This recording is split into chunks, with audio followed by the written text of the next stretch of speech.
As you mention Kritika कि आपने clinical psychology opt करा है, थोड़ा सा इसके बारे में बताओ कि साइकोलॉजी में क्या एरियाज हैं। हाँ, सो एक क्लिनिकल एरिया हो गया आपका, फिर डेवलपमेंटल होता है जिसमें from childhood to adulthood and old age तक कवर करती है। तो वो स्टडी करते हैं कैसे डेवलपमेंट होता है।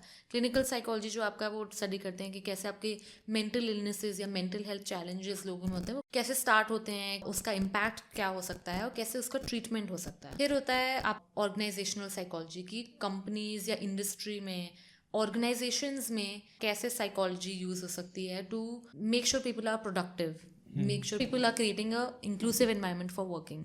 तो वो इंडस्ट्रियल साइकोलॉजी में आता है, या ऑर्गेनाइजेशनल साइकोलॉजी। फिर एक फॉरेंसिक साइकोलॉजी भी होती है कि लीगल केसेस में साइकोलॉजी कैसे यूज हो सकती है, जैसे विटनेस ट्रायल्स होते हैं। ये काफ़ी डिबेटेड टॉपिक भी है कि विटनेसेस की मेमोरी कितनी एक्यूरेट होती है। अगर विटनेस आपका चाइल्ड है, उसकी मेमोरी कितनी एक्यूरेट होगी। तो ये कोर्ट्स में काफ़ी यूज होता है, काफ़ी साइकोलॉजिस्ट कंसल्टिंग करते हैं इसमें। एक और एरिया है कॉग्निटिव साइकोलॉजी, जिसमें भी मैंने काफ़ी रिसर्च करी है अभी इस साल। उसमें आप स्टडी करते हो कि ब्रेन के जो प्रोसेसेस होते हैं, बेसिक प्रोसेसेस जैसे मेमोरी, इमोशन, ये कैसे काम करते हैं on a neuro cognitive science level. कि ओके। कैसे आपके जो ब्रेन में सर्किट्स होते हैं, नेटवर्क्स होते हैं, कौन से एरियाज हैं जो आपके ब्रेन के लाइट अप होते हैं, एक्टिवेट होते हैं जब आप जैसे सैड हैं, या कुछ इमोशनल स्टिमुलस को आप रिसीव कर रहे हैं, या फिर आप मेमोरी कुछ रिकॉल करने की कोशिश कर रहे हैं। तो वो आपका कॉग्निटिव साइकोलॉजी में आता है। तो ऐसे काफ़ी एरियाज है साइकोलॉजी के। साइकोलॉजी समथिंग सो वर्सेटाइल कि आप लिटरली किसी भी फील्ड में आप अप्लाई कर सकते हैं। ओके, तो आपने जैसे क्लिनिकल साइकोलॉजी चूज़ करा है, जनरली ऐसा होता है कि जैसे कोई इंडिविजुअल है एंड वो चाहता है कि जो चीज़ उसने फेस करी है वो कोई और फेस ना करे, तो वो चाहता है कि मैं हेल्प कर दूँ और लोगों की।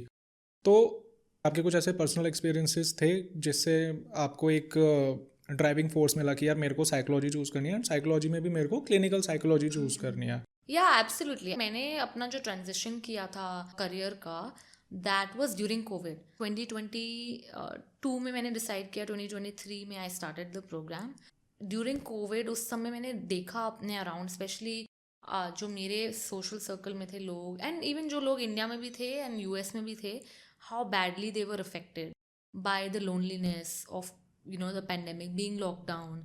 कितनी एंग्जाइटी थी, हेल्थ एंग्जाइटी कितनी बढ़ गई थी, स्ट्रेस लेवल्स कितने बढ़ गए थे, डिप्रेशन। डिप्रेशन लेवल्स कितने बढ़ गए थे। मतलब in one way it's a good thing कि पीपल स्टार्टेड बिकमिंग अवेयर कि ये इश्यूज हैं, एंड थोड़े नॉर्मलाइज हो गए कि ये होता है लोगों के साथ, it's very common experience of humans. But काफ़ी इसका प्रेवलेंस बढ़ गई थी। मैंने खुद भी एक्सपीरियंस किया कि मतलब मैं मम्मी पापा से दूर थी, like just experiencing that anxiety की। उस समय तो यूएस में ट्रैवल बैन हो गया था। शायद आपको याद हो कि आप कुछ कंट्रीज विजिट नहीं कर सकते। हाँ, राइट। राइट, अगर आप सिटीजन नहीं हैं। तो मैं इंडिया नहीं आई थी और मैं मम्मी पापा से बेसिकली नहीं मिली थी 2 साल। तो 2 years I was there, you really feel isolated. Right. Right, वैसे ही आप इतना वेलकम नहीं फील करो by the immigration system, and then the administration says कि इंडिया में बहुत कोविड फैला है। And sure there is good reason कि उन्होंने हाँ, सही, रिस्ट्रिक्ट उनका किया। भी एक बिल्कुल सेफ्टी सही मेजर की करा, वजह से। But it does affect people, right. These are policy decisions that have real impact on people's health. तो मैंने ये नोटिस किया कि काफ़ी मेरे अराउंड भी लोग एक्सपीरियंस कर रहे थे मेंटल हेल्थ इश्यूज। मैंने खुद एक्सपीरियंस किए, तो ऑब्वियसली आई वॉज इंटरेस्टेड कि एक्चुअल में क्या चल रहा है, like how does it work, क्या ट्रीटमेंट्स हो सकते हैं। बिकॉज आई रियलाइज कि आपकी लाइफ बहुत अच्छी भी चल सकती है, आपकी बहुत अच्छी जॉब, गाड़ी बंगला सब कुछ है, but if your mental health is suffering, if you're not feeling well, तो आपको नहीं अच्छा लगेगा। राइट, जैसे एक सेइंग है कि a healthy person wants 100 things, but a sick person only wants one thing, right. To get better. Right, तो ऐसा ही मैंने एक्सपीरियंस किया कि मेंटल हेल्थ में भी सिमिलर है। And unlike physical health, it's more stigmatised कि आप एंग्शियस हो, मतलब आप थोड़े वीक पर्सन हो, क्या थोड़े स्ट्रांग बनो, मतलब डिप्रेस क्यों करेक्ट। हो आप, मतलब क्यों नहीं लोगों से बात कर रहे, क्या हो रहा है। सपोज किसी को डायबिटीज है तो लोग उसको जज नहीं करते, इतना जजमेंट नहीं होता कि भाई तुम्हें डायबिटीज क्यों हो गई, वो दवाई लो। चीज़ अभी इंडिया में नॉर्मलाइज हो चुकी है, चलो ठीक है कि अगर किसी को डायबिटीज़ है या किसी को कुछ बीपी की प्रॉब्लम है हाँ हाँ, तो वो एक है। नॉर्मलाइज है कि हाँ चलो ठीक है। लेकिन अगर कोई ऐसा बोल दे कि यहाँ पे स्पेशली इंडिया में हाँ हाँ कि मेरे को थोड़ा सा ऐसे दिक्कत हो रही है, हाँ मेरे को हाँ साइकोलॉजिस्ट की ज़रूरत है, तो हाँ उसे हाँ, तो मतलब छूटते ही जो एक लोग बोलते हैं कि ये तो पागल है, या ये मेंटल हो चुका हाँ है। हाँ। कि मतलब हमारे सोसाइटी में वो चीज़ है ही नहीं कि हम किसी और पर्सन की हेल्प लें या किसी इस चीज़ की थेरेपी कराएं। तो ये आप सही कर रहे हो। हाँ, तो काफ़ी ऐसा होता है कि मतलब आप will power just power through it जाओ, तुम लोगों से बात करो, एक्सरसाइज करो, which are actually good things. आप अगर थेरेपिस्ट के पास जाएं तो वो भी आपसे बोलेंगे कि आप एक्सरसाइज करें, आप सोशल सर्कल अपना ब्रॉडन करें, लोगों से बात करें, एंड उससे हेल्प होगी, that is part of the treatment.